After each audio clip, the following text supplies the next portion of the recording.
Most mapping projects, whether a permanent installation or a touring setup, will need some adjustment and fine-tuning at some point in their life. AI's mapping editor makes this really easy. First of all, I've set up a simple project using a screen fixture on which I've imported a 3D model of the structure that I'm going to 3D video map, and also a projector which I've set up with the correct aspect ratio and lens ratio and made sure that it gives complete coverage to the projection target. Now, if we step to the output page, and let's have a look at the projector fixture output page. So, on the left, we can see our mapping editor. So this window allows us to choose which parts of the model we're looking at, which ones we're working with, and which ones we're adjusting. On the right, these are our system video outputs again, and we can then assign this projector to one of our specific outputs.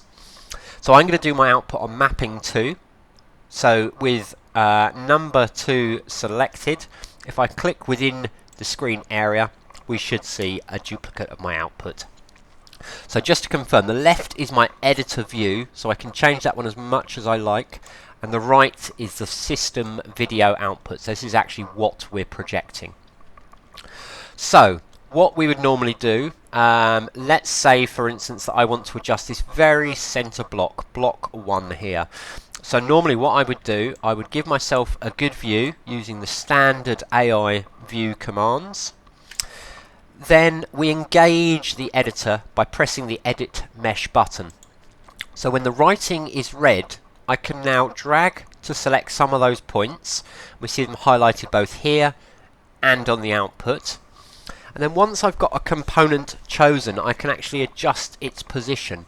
So we can see on the left this editor. This gives us controls for position, for scaling, and you'll notice the top section of scaling is 1 axis and the second section is 2 axes. And for the scaling, it's worth remembering that you need to select more than one point for it to take effect. It's going to scale the distance between the vertex points, not the actual vertex points itself. We've then got rotation, so we can rotate on all 3 axes in both directions. And we've got soft selection here, and some tools for choosing which object or which screen we're working on if we're using a complex project. So first of all, let's just try some movement and just see what happens. So remembering that X is our left and right, Y is our up and down, and Z is our forwards and backwards. So if I adjust these buttons and I hold them in, we should actually see, there we go, we can see that piece flying past there. So we can see that that's actually moving really quite a lot there. So the little number that's above that section there, if we reduce that number in size, so I'll put another 0 in there, we'll find that controls the speed of the movement. So there you go, we've got much finer control, and if we put another 0 in, it's going to be even finer control on that one. There you go. Now I was moving the whole block there, but we can actually just choose some components of the block. So if I just want to move the top, for instance, you can see that we're going to stretch it like so. And this shows us an important thing with the video mapping. Because we use a 3D model, the system understands which image should be shown on which face of the model at all times.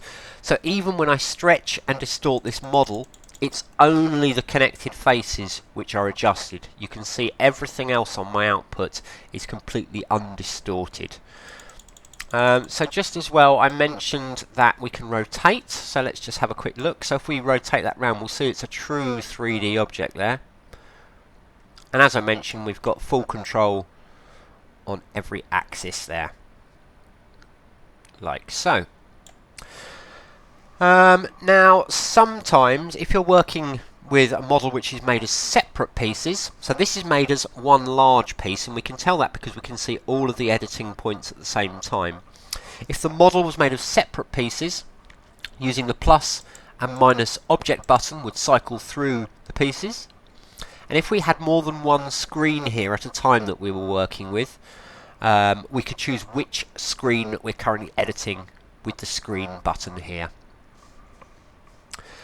So it's really nice and simple. All it really takes is a little bit of time and patience. You can grab individual components and stretch them to wherever you need, like so. We can grab whole blocks and rotate them round, like so.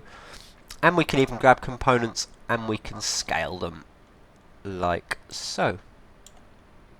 So it's really easy to be flexible. It even means that you can go from venue to venue and modify your setup as the local architecture.